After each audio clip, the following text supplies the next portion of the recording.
પાટણ જિલ્લાના હોમગાર્ડ સભ્યશ્રીની વિનંતી કે પોતપોતાના સ્થાન ઉપર ઊભા થઈ આપણે વંદે માતરમના ગાનથી આપણા કાર્યક્રમની શરૂઆત કરીશું.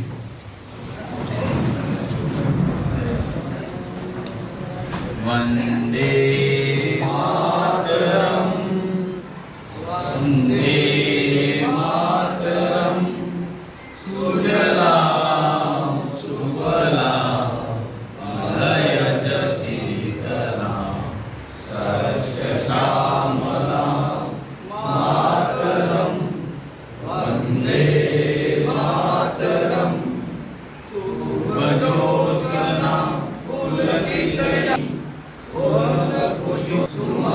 સુમદલશોભિની સુહાસિની સુમધુરભાષિની સુખદાં વરદાં માતરમ વંદે માતરમ વંદે માતરમ.